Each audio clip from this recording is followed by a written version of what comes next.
Hi, this is Jacqueline. I am back with my next video.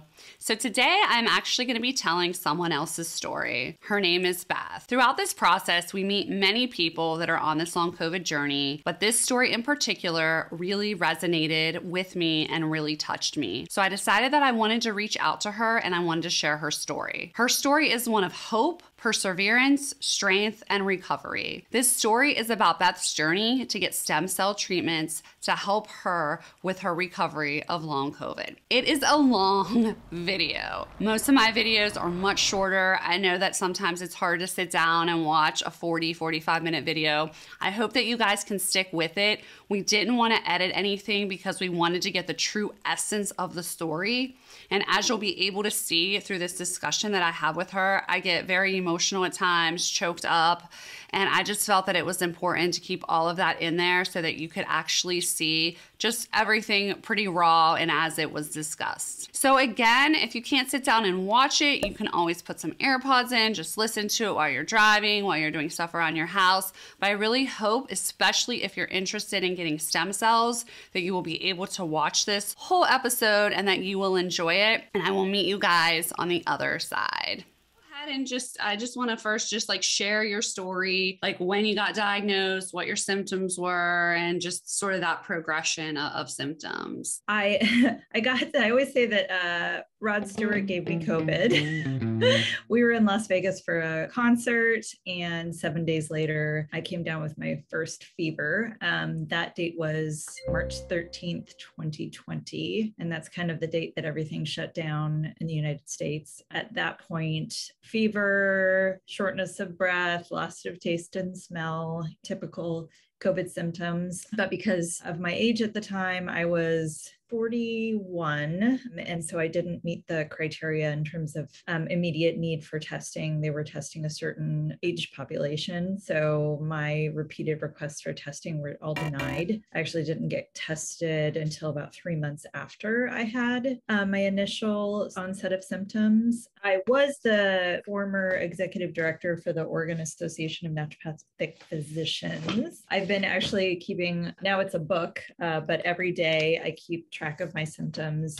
what doctor's appointments I've had, when I was denied care, what they said I had. And so it was sort of a progression. I was lucky in that I had 12 bosses who were all naturopathic physicians. Mm-hmm. And so when they were asking doctors to basically shut down or hand over PPE to hospitals, which obviously needed to happen at that time, I was lucky enough to have people that were able to and would come to my house with all of the barriers and everything. And I was able to get treatment at my home. And I think that kept me out of the hospital and kept me alive. I was quarantined away from my family for about 2.5 weeks. I was upstairs. My husband slept on the floor in the basement, and we stayed away from the children, or I stayed away from the children. I have a 5-year-old and a 7-year-old. So at the time they were 3 and 5 when all of this started. So then they diagnosed me with,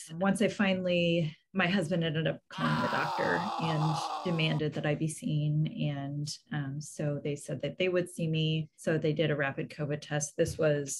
I got sick in March and I wasn't seen until May. They diagnosed me with walking pneumonia. I got an x-ray on my lungs and I got on antibiotics and didn't feel much better. I wasn't, so I kept calling and I'm not getting better. And, would you please test me for COVID? They gave me an antibody test. At the time, the antibody tests weren't accurate. And I tested negative for COVID because I didn't have it. So I was sick for about 3 weeks. I got better for about 3 weeks. And then all of my symptoms started coming back about a month after. They came back in full force in all different areas and parts of my body. I just want to ask a quick question. How was the chest x-ray? Was it abnormal or? It was abnormal. Okay. Abnormal, which is why they thought it was pneumonia, even though I just kept saying like something doesn't feel right. Like I had pneumonia, I'd had bronchitis, I've had lung issues before, and it didn't feel like anything I'd ever felt before. Even walking upstairs, my husband had to basically carry me up the stairs. I was bedridden. It didn't feel like I was getting adequate care from my MD.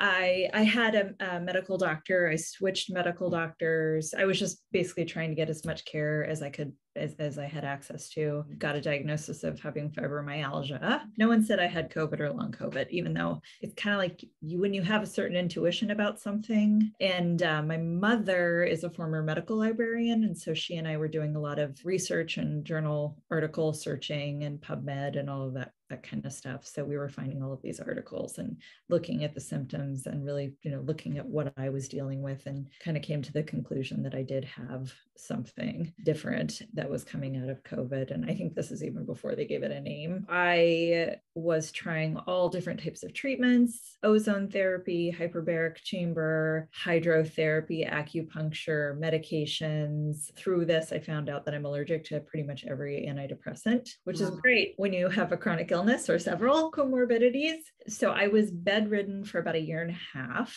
So yeah, I want to ask the question. So you are bedridden because is it fatigue? Is it breathing pain? Like what kind of led you to the point where you were bedridden? For one moment. And part of the reason that I have had to and still kind of keep track of things is because I lost my short-term memory. I couldn't think clearly. I'd walk into a room and I wouldn't remember why I walked into the room. So I'd leave the room, remember why I walked into the room, walk back into the room, forget immediately. It's things like make your kids lunch, go to the bathroom, sort of those fundamental things that need to happen in order to be human and to take care of other humans. I was incapable of doing it. So I had a fever for about 7 months. Wow.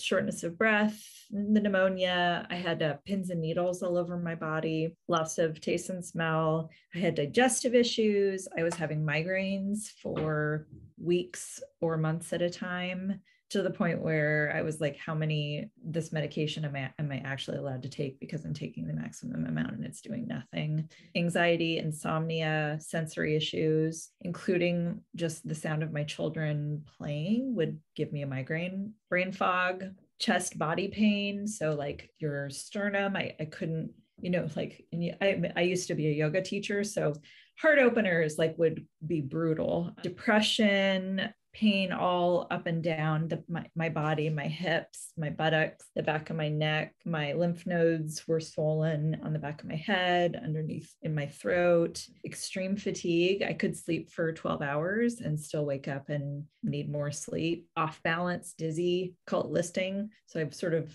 list to the right and running into walls, always cold. And then I really started this is about April of last year, I stopped eating. And my dad had renal cancer. And so I watched sort of the progression of what happens when the body starts shutting down.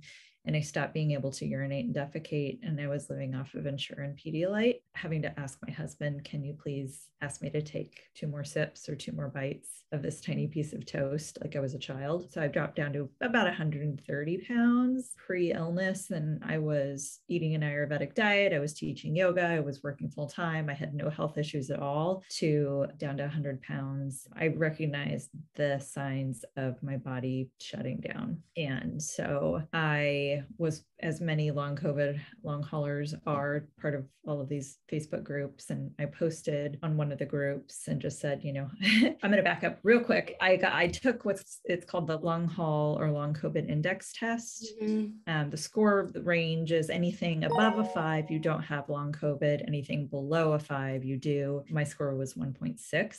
Definitely have it or had it. Did the fibromyalgia pain point test. I do have that. Just got diagnosed, I want to say 2 or 3 months ago, with chronic fatigue.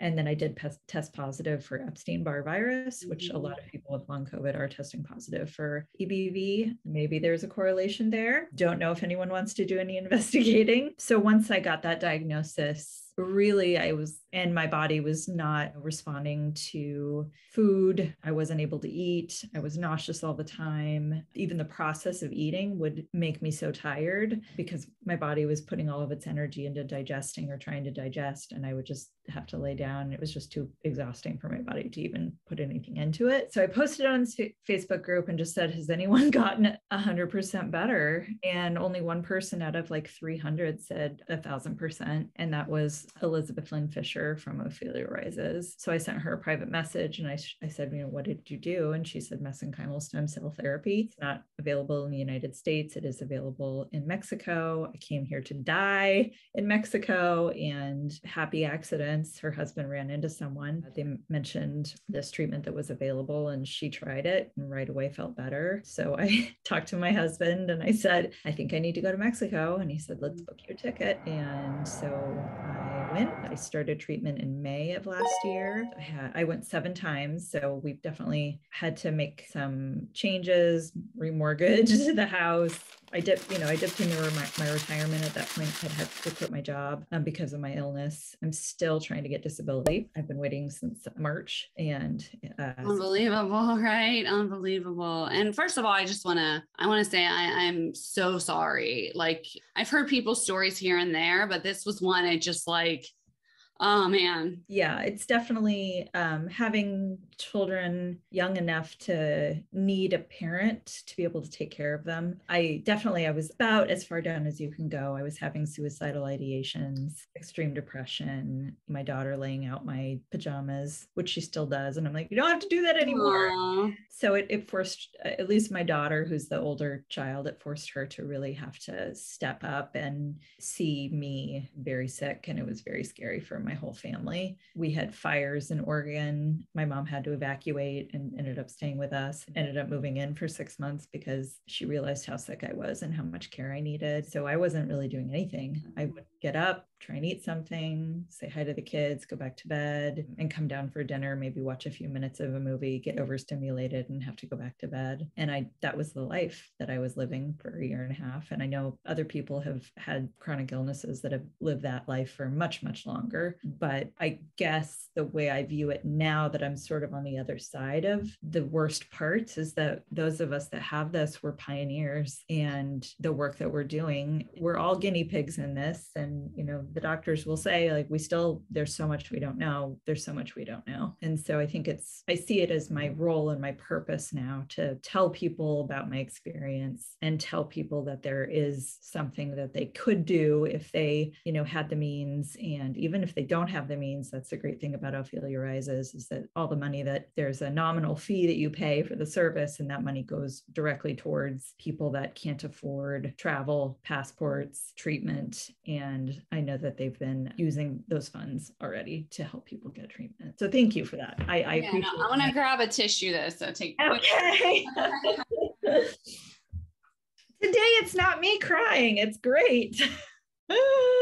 Not that I'm glad that you're crying, but no, it's just it's a lot, and I mean, oh, I'm sorry. I've had some of my own dark days, but yes, we're similar ages. I'm 43. I have 2 small children. Well, now they're 9 and 7, but it's like all of a sudden you have this life, and then something happens, and it's just. And then you don't have the help that you need, and no one knows what's going on. I mean, in your case, I, at least at my point, I was diagnosed later, when at least I had a positive PCR test. At least people started to hear about long COVID. Not that I got any great help, but there was a little bit more validation in, okay, this is what you have, reaching out, other people have this, what are some things that maybe we could do to get treatment, where you guys were so early in this process that I don't think anyone had any idea at all. And still, it's very limited how to help people with long COVID. I mean, it really is. It is. And I am now part of a long COVID clinic here in Oregon. I don't want to denigrate the work that they're doing, but there's more to be done, I will say. There are check-ins that should be happening that are not. There's communications that should be happening that are not. And I have a background in healthcare. I have a background in communication. I do wish that they would share more of their findings. with the patients, because I know that they're gathering information and they're gathering data, but they're not sharing it with the patients that are going through, this works for this person. Could it work for someone else? We're not getting that information yet, which is why I feel like we have to go a little grassroots on this. And I appreciate that you're even willing to have this conversation with me, because there are so many things that we're not allowed to say, and medical providers are not allowed to say, and recommendations that they're not allowed to give, as patients and as, private citizens. It's our duty, it's our job to be telling people what is available, what our experiences have been, because it's not necessarily happening within the medical community, and that's not necessarily their fault either. Right. And I think, anyone to kind of not go down the traditional path, it's like they can't say things. Like a lot of stuff I did on my own. Like I actually had a monoclonal infusion for long COVID, which it's not approved. It was something I found a doctor that would do it for me. Right. And it helped a lot with my symptoms, but we can't say that. You can't tell people, we don't even want to share the doctor's name, because the fear of this person could get in trouble because he's trying to help people. So it's really sad, and everything. There's so much censorship too. Because I actually believe that I saw Elizabeth Lynn. I saw her post somewhere in a group, and I believe it's her. I can't say for sure, that she had went to Mexico and had stem cells, and she was saying how much better she felt. And the admin in that group said, we don't allow this. This isn't approved. We can't talk about this here. And then I lost the post, and then I went back at one point to find it, and I couldn't find it. Yeah. And then for a few months, I'm like, I'm trying to think of that woman's name. Who was that woman? And then somehow, I don't know if it clicked or if I saw something that then led me to her and then to her page. And then that's when I found you. So go ahead at that point, I guess, in the journey, like when you go to Mexico, what are you thinking when you get there? Like, where are you? What mental state are you in? The first trip I went, I just knew that this was what was going to save my life. I knew, because I had exhausted all other possibilities and there were no other options. She had a similar experience. She hadn't had it as long as I had had it. We had similar health issues. She had way more health issues than I had over a longer period of time. But I will say I was so sick that I don't even know how I got there. I don't know how I got myself to the airport. I don't know how I don't even remember. And I just remember walking through security, getting through customs, and she was standing there with a sign that said, "Beth Martin, hope starts here." And I just fell into her arms and cried, and she held me. And it was the first time that I really felt seen. And it was the first time I really felt cared for. And it was the first time I really felt that something was going to really shift in my life for the better. And I had my first treatment. So it was a low dose. It was it's in the millions, but when you're talking about cells, right. Body. So my first dose was 25 million, low dose. And then I got placental implants, which they're just the dried placenta mixed with solution, and they just inject it into the fat lining of your stomach. It sounds a lot worse than it is. It's not that bad at all. And it's just like good stuff for your body, feeds your body, to help the stem cells get in there, seek and destroy and replace. So I felt good enough within the first day that I sent her a message, and I said, "Don't be mad, but I built you a website." And I knew immediately that this was something that was going to work, that it was working for me, cleared my head enough that I was able to things that I hadn't been able to do in a year and a half, like get in there and, a wide range of random skills. And one of them is building websites. And so what they had was a Facebook page, and I knew that people needed to be able to access them. Right. Not everyone is on Facebook. And so we got the website up and really started sort of figuring out how the Facebook group should work, and how are we going to put this business together. And she and her husband, I mean, they saved my life. And so my husband and I agreed that I would go down, based on, it's different for everybody. So some people might need to go once, some people, depending on your health. For me, I was so sick that I couldn't handle the larger doses. And so I would go and get small doses, wait 30 days, go for another. And I would stay first time I went, I stayed for a week. The second time I went, I stayed for a week. The third time I stayed for a week, and I was getting multiple treatments throughout. And then I started needing less and I was going less. And my last treatment was the end of November. Don't have a date that I'm going because I don't feel like I need it at this point. I'm in speech therapy every week. I'm in physical therapy every week. I'm in talk therapy every week. So I'm still seeing doctors, but I feel like what I'm doing now is I'm really sort of rebuilding all of those neurons and putting things back the way they need to be, doing yoga every day. I'm picking my kids are finally back at school because we've been so insulated because I didn't know if they were going to be more susceptible to getting long COVID because I have it. Did I pass Epstein-Barr onto them? And so, we've been very careful and, decided it was time to let them go back to school on actually this Monday. So this is my first week where I haven't had children or anything to do, no homeschooling. Not that I'm not doing anything like. All right.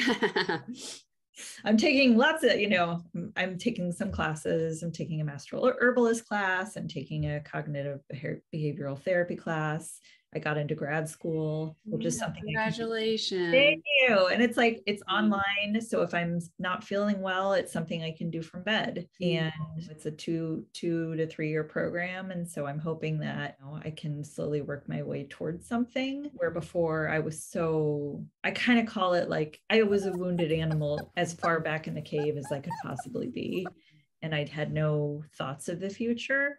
I couldn't think of the future. I couldn't think about other people's feelings. I couldn't think about how my sickness was impacting other people other than my children. Now I'm at the point where I can start thinking about those things. And I don't know how well I'm going to do. Maybe I'm going to flunk out my first term, depending on how my brain is, but I'm going to give it a go. And the idea that I could, I think what I didn't expect is the anger, like after really starting to feel better and being like, oh my goodness, like I think I'm really going to start getting my life back. I didn't anticipate the amount of anger that I would have towards the medical establishment, towards the care that I should have gotten that I didn't get, to all the other people that are out there that have this, that are not being believed, that aren't getting the treatment that they need, that don't have family support, that don't have friends support, that are being told it's hysteria, that it's psychosomatic, that, oh, you're a woman, it's your uterus, like all of those things that seem archaic are still part of our the medical community. And it's unfortunate because what my wish is that the countries will all sort of look at all of the different treatments that they're each doing and make changes based on that. But I've also worked enough in the legislature, in this legislative arena, to know that it's the long journey for the United States. Right. And I can definitely, I can totally relate to the anger. I had anger in that I got COVID initially. I've had it twice. I got COVID initially in December of 2020. I asked for, I said, I'd like to have what Trump had. I'd like to have a monoclonal infusion. Oh, you don't qualify for that. You're fine. You're in good shape. I also was advised to get the vaccine shortly after my acute infection. And honestly, the vaccine is really what just threw me over the edge. I think I possibly could have recovered from that infection in maybe a few months. I was feeling better. I was back to working out. I was back to I felt pretty much normal. I got a second dose of Moderna. I believe my immune system was totally dysregulated at that time. Then I got a second infection in July, and that's just been the lingering. And I wasn't offered any treatment in July of 2021. That I was offered nothing more than you were offered in March 2020. And so, yes, it's the anger of, oh, how are we 18 months into this? And I'm being told to stay home, rest, drink fluids. it was just unbelievable. So the anger definitely, and I have a lot of anger of even terrible things of how I got it. Why did I make this decision? Why did I get vaccinated? Why, and you can't, you go through rabbit holes, of course. I mean, we do, and we have to like, and you're like, am I having this symptom because of this or this? Like, what did I do that's making like me have this reaction? Why am I back in bed? Right. You're rolling all these questions over in your head, and it becomes a little bit of insanity. No, absolutely. So I wanted to ask you, because I know you said you went 7 times, but basically the volume of times was because you physically just needed to do smaller doses and you needed to rest more and your body could only handle. Exactly. Okay. Just for other people that may be thinking about it, to realize everyone's going to be different. Some people, like you said, may only need to go once, depending on what their current state of health is. Yeah. And I could not handle anything more than what I was getting. And I, we played with it a little bit, and there was, once when we knew, okay, that was too much. Everybody is so different, and it would be wonderful if we were all the same. And it would be wonderful if there was one standard treatment for this, but there is not. There are so many factors that contribute, stress, environment, familial dynamics, what other health issues you have, what traumas you have, PTSD, and I think the emotional piece of it is kind of where I'm really starting to get in now that I'm coming out of more of the physical, and I've got doctors, I've got my treatment team, I've got my doctors in the United States, I got my doctors in Mexico, and that's in place. And now I'm really trying to work through the emotional pieces of it, which are multi-layered, which is why I'm now interested in becoming a therapist and helping people that have chronic illnesses sort of work through the steps, because I'm doing it and it's hard and it's not pretty. There's a lack of healthcare in general. There's a lack of mental health care worldwide. And I think that there's so much I didn't understand or I didn't know to anticipate with all of this. My hope is that I can help in that area. Yeah, no, absolutely. I think that the perspective of everything changes when you go through something like this, and it's unprecedented, and you don't have anyone to look to of, oh, this is what to expect, or this is what, what's available. It's all just like advocating for ourselves in so many ways. It's and being willing to do things like, you wouldn't think necessarily, oh, I'm going to go to Mexico for treatment, but you get to a space where that's the only answer that's available to you. And so you have to do these things that are maybe not conventional, because you feel like there isn't anywhere to turn. And I think that's where a lot of the emotional factor comes in for people. I know in the groups, people that become very depressed, it's just a lot of hopelessness, not knowing, I'm feeling this, no one's helping me. I'm going to doctor's appointments, they're telling me. I mean, luckily, I never had anybody, I never was really like what they say, like gaslighted. Like I never was. Everyone believed me. No one knew how to help me though.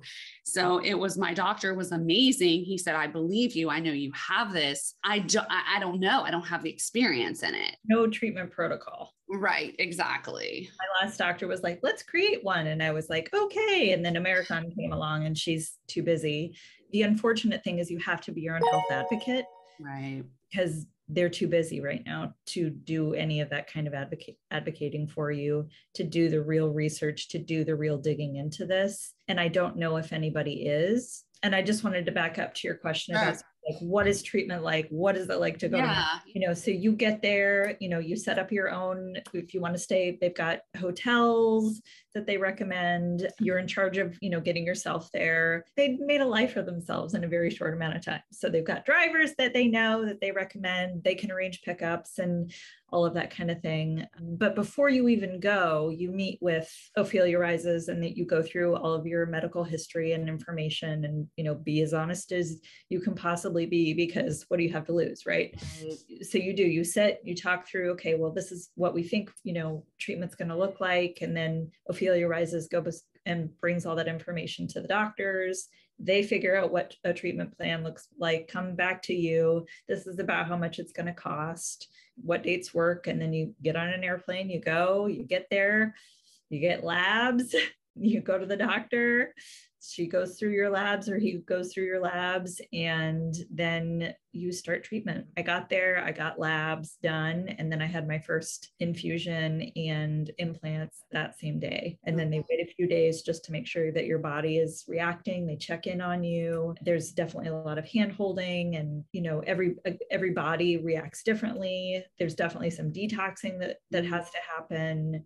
There's a lot of emotional stuff as you start becoming unclouded, and you start to realize that you're living a life and you're in a body and you're a human, and that there is a possibility for hope. Usually they'll have you do a second treatment and then wait a day, make sure that you're good, and then you get on an airplane and you go home. I went through that pattern. I brought a friend one time who also wanted treatment. My husband came with me one time. And then the last time I was like, I think I just want to come for a small dose and just like fly in, fly out. And they're like, sounds good, let's do it. And so I did. I flew in, got treatment, flew out the next day. So it doesn't have to be a week-long right experience. But I think what people are finding is that, if they're going to go down there, they want to do as much as they can get done, because, for a lot of people, back and forth is hard. For us, it was hard, but I had a lot of support from the grandparents, and my husband, would work from home. And we were at the point where it was kind of we had to be all in. Right. Yeah. So when you said your body couldn't take more, like, what were you feeling? What kind of reactions were you having? So my COVID, usually I'm trying to make friends with it. It's kind of having like an alien in your body. It likes to live in my brain. Mm-hmm. And so I was having severe migraines to the point where I was vomiting and I couldn't lay down. Not that wasn't happening anyway before, but normally like I would have a positive response and immediately start feeling better. And I had that response, and they were like, okay, yeah, let's back it down. Okay. Even though I had that higher dose, like longer term, I know it still helped me. Mm-hmm. But shorter term, it's like, you don't want to be in that place. Right. So is the thinking, I'm just asking because I don't know, is the thinking that those stem cells are kind of going to those areas where more virus is at, or more things are inflamed, and then that's where you're getting kind of like that like detox reaction depending on where it's at? So mine's in my brain and it's in my kidneys. And so whenever I go get labs done, like my kidneys, I always have a kidney infection. I was in a car, I was rear-ended in June of last year and had a concussion. And I think that exacerbated I had brain swelling. I think I had COVID-induced encephalitis, and CT scans, MRIs, they're like, oh, it's normal. But I'm like, this doesn't feel right. And the doctor in Mexico was like, yes, this is not right. You do have something wrong with your brain. I couldn't have even had a conversation with you a year ago. I would have not been able to verbalize what I was thinking. This would have been my one activity for the day. Oh my gosh. It's just amazing. I mean, it's just amazing, that, I mean, I believe in stem cell treatment. I do. Unfortunately, just with like logistics right now, me getting down there, I was trying to kind of bunker a little bit with the new variant out there and everything. But it's definitely something I want to try. I wouldn't say, I wasn't that bad, but I was functional, throughout this. Even if I didn't feel like being functional, I was always functional. I had a reactivation of Epstein-Barr as well. So I got kind of hit with the fatigue and all of that stuff in the fall. I know what you mean about the brain. I felt like at times, like almost like a personality change, or you just feel like not yourself. Like, I get that feeling of like something is taking over and I don't feel like I can control it. And it's very bizarre feeling, and people don't quite understand. They're like, calm down. Why are you so anxious? Don't like, it's not that. It's something you can't explain unless you've lived through it. I like to say that I'm 95% better than where I was at. Not to say I'm not still having, some symptoms that crop up, but I'm not having anxiety attacks every single day. I have them maybe once a month. I don't have a migraine every single day. I haven't had a migraine in 4 months.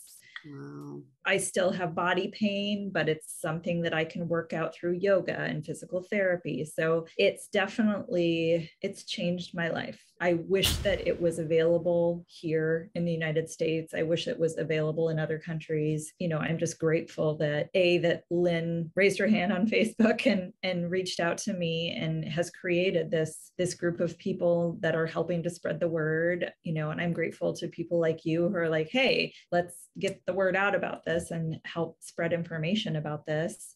I go to every doctor's appointment and I tell them what I'm doing and tell them about mesenchymal stem cells. And I know a lot about them now. Never knew a thing before, but pretty well versed in it now. And I only see benefit from it. And I think there are a lot of misconceptions about what parts of the body are being used, that it's embryonic and it's not. It's placental, it's umbilical, it's amniotic. It's nothing that has to do with an actual infant. Right. These are just parts that we throw in the garbage as a biohazard. And in Mexico, they use it as life-saving treatment. I think it's going to take time for all of our bodies to completely. We were sick for so long. Right. It's gonna take as long to heal as being sick. And I think I run the numbers because this is my old job. When you think about the number of people that are completely incapacitated, are bedridden, need to be on disability, and multiply that by $55,000 a year of disability times 5 years in Oregon, you're in the trillions of dollars. And so this is the risk at which you get long COVID, if you do get COVID, is pretty substantial. At first it was like 1 in 8, 1 in 6. And now they're saying, 50% of people end up with some sort of long COVID symptom. Not always terrible, but when it's bad, it's really, really bad. And it's going to end up costing the United States, at least, and many other countries, a lot of money to keep people with roofs over their heads. And right. No, absolutely. People can't work, people can't support their families. People need healthcare. Yeah. It's really going to be like the second pandemic. And what's, now that we have something spreading so rapidly, how many more people are going to unfortunately be in these situations. So we have to start having care and treatment up front too. People need to be able to get an antiviral. Like every single person that tests positive for COVID needs to be able to get antivirals right when they test positive. The monoclonals need to be more available to people right when they test positive. So we can prevent this as much as we can. Because when we're already here in it, now it's like digging ourselves out of it. And, a lot of damage has been done up to that point.